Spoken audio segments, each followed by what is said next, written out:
বেশি হাসলে বা বাম চোখ লাফালে কি বিপদ আসে? কোরআন হাদিসের আলোকে জানতে চাই।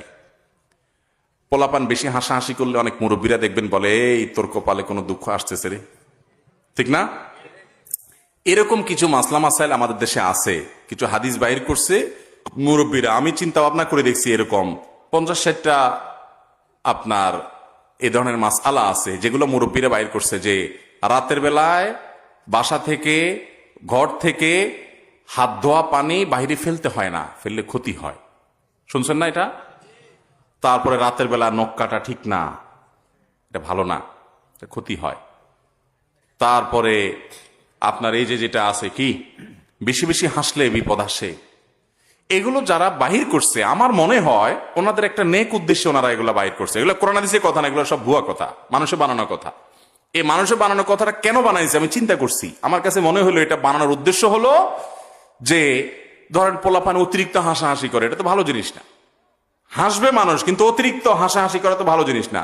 ওইগুলোকে থামানোর জন্য একটা জাল হাদিস বানায় নিছি, যে বেশি হাসলে কিন্তু কান্দা লাগবে, যাতে করে ভয় করে তারা হাসাটা কমায় দেয়। বাসার বাইরে খাবারের পরে আপনি প্লেটে হাত ধোয়া পানি জম করে বাইরে ফেলা দিলেন, কারণ গায়ে পড়তে পারে, দেখে শুনে ফেলানো দরকার। রাতে অন্ধকার দেখা যায় না, এখন না এত বিদ্যুৎ, তখন তো এত বিদ্যুৎ ছিল না, লাইট টাইট ছিল না। এই জন্য মুরব্বীরা যাতে কারোর ক্ষতি না হয় যেন একটা হাদিস জাল বানায় নিছে। কথা বুঝতে পারছেন?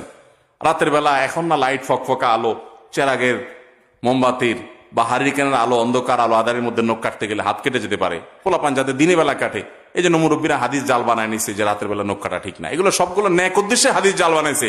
কিন্তু যদি কেউ হাদিস জাল বানায়, নবীজির নামে কোনো মিথ্যা কথা বলে বা ইসলামের নামে কোনো ভিত্তিহীন কথা বলে, মান কাযিবা আলাইয়া মুতাআম্মিদান ফালিয়াতাবাওয়া মাকআদাহু মিনান নার, যে ব্যক্তি নবীজির নামে কোনো মিথ্যা কথা বলে, বানোয়াট কিছু বলে, সে যেন জাহান্নামে নিজের টিকেটের রিজার্ভেশন করে রাখলো। আল্লাহ তাআলা আমাদেরকে সমস্ত ভিত্তিহীন বিশ্বাস থেকে বেরিয়ে আসার তৌফিক দান করুক। অতএব সমস্ত ভিত্তিহীন কথা বলা যাবে না। তবে এটা ঠিক, ইন্না মাআল উসরি ইউসরা, মানুষের সুখের পরে দুঃখ, দুঃখের পরে সুখ আছে। বেশি হাসাহাসি করতেছেন, এরপরে একটু অসুবিধা হলেও হতে পারে, কিন্তু সেটাকে হলফ করে বা এভাবে নিশ্চিত করে বলার কোনো কারণ নাই। অতএব এগুলো করবো না। আর বাম চোখ লাফানোর ব্যাপারটা, বাম চোখ লাফাইলে কি হয়? বিপদ আসে। ডাইন হাত চুলকালে কি হয়? টাকা আসে। বাম হাত চুলকালে কি হয়? টাকা চলে যায়। হায় রে হায় রে হায় রে ভাই, বাম চোখ আর ডান চোখ যত চোখ লাফাক, অতিরিক্ত লাফালাফি করলে আপনি ডাক্তারের কাছে যাবেন। এখানে ডাক্তারের কাছে গেলে ডাক্তারের ফি লাগবে, এই টাকা খরচ হবে, এই তো বাম চোখ লাফালে আপনার বিপদ আসবে। এটা ভিত্তিহীন শিরকপূর্ণ কথা। ইমানদার এ সমস্ত ফালতু কথা বিশ্বাস করবে। এখন মুশকিল হলো, আপনি জানেন এটা ভিত্তিহীন বুয়া, তারপরে যদি বাম চোখটা লাফালাফি শুরু করে দেয়, অনেকে বলে যে ভাই তখন কিন্তু একটা ভয় আসে, আরে না জানি কোন বিপদ আসতেছে। বিশ্বাস করে এটা ভুয়া, তারপরে ওই যে এমন ভাবে গেঁথে গেছে যে শয়তান তার মধ্যে ওয়াসওয়াসা সৃষ্টি করে। এবং কখনো কাকতালীয় ভাবে যদি বাম চোখও লাফাইছে, আবার এদিকে আপনার বিপদও আসছে, তাহলে বুঝবেন যে ঠাটা পড়ে বগ মারা গেছে আর ফরিকির কারামতি যায় রইছে। ওইটার 2 পয়সার কোনো ভ্যালু। আল্লাহ তাআলা আমাদেরকে এই সমস্ত কুসংস্কার এবং শিরকপূর্ণ বিশ্বাস থেকে বেরিয়ে আসার তৌফিক দান করুন। ভাই ভাইয়ের সাথে বেঈমানি করলে তার ফল কিরূপ হবে?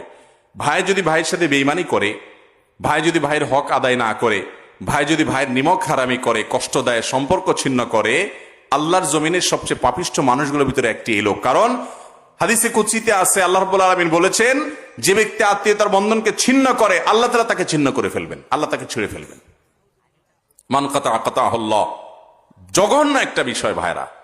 আর আত্মীয়তার সম্পর্কের সবচেয়ে কাছের আত্মীয় হলো বাপমা এবং সন্তান সন্ততির পর সবচেয়ে কাছের আত্মীয় হলো ভাই বোন। বেশিরভাগ এলাকাতে দেখবেন যে ভাই বোনে লাগালাগি, ঠিক না বে ঠিক? অন্য সবার সাথে যা তা, ভাই বোনের সাথে অবশ্যই কি আছে? গুতাগুতি। ভাইরা আমার, আপনার ভাই বোন তারা যদি ভুলও করে, আপনি চেষ্টা করবেন আগলে রাখার, সম্পর্ক কখনো যেন ছিন্ন না হয়। আল্লাহ আমাদের সবাইকে সেই তৌফিক দান করুন।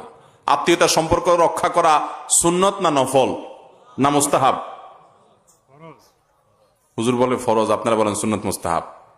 বেশিরভাগ লোক সুন্নত মুস্তাহাব বলতেছে। অবশ্য এখন গণতন্ত্র অনুযায়ী তো সুন্নত মুস্তাহাব হয়। সুন্নত মুস্তাহাব জয়যুক্ত হয়েছে, সুন্নত মুহাব্বত জয়যুক্ত হয়েছে। ভাইরা আমার, আত্মীয়তার সম্পর্ক রক্ষা করা ফরজ। এই যে আপনারা সুন্নত মুস্তাহাব বলছেন, অনেকে জানেনও না। আত্মীয়তা সম্পর্ক রক্ষা করা কি? এখন আপনি বলবেন আমি তো রাখতে চাই, উনি তো এক হাতিকে তালি বাজে, উনি তো ভালো করতে চায় না। এই প্রশ্নটাই হুবহু এক সাহাবী করেছেন নবী সাল্লাল্লাহু আলাইহি ওয়াসাল্লাম, ইয়া রাসূলুল্লাহ, আমি তো আমার আত্মীয়ের সাথে সুসম্পর্ক বজায় রাখতে চাই, কিন্তু সে তো আমাকে ক্ষতি করে, সে তো আমার সাথে সম্পর্ক বজায় রাখতে চায় না।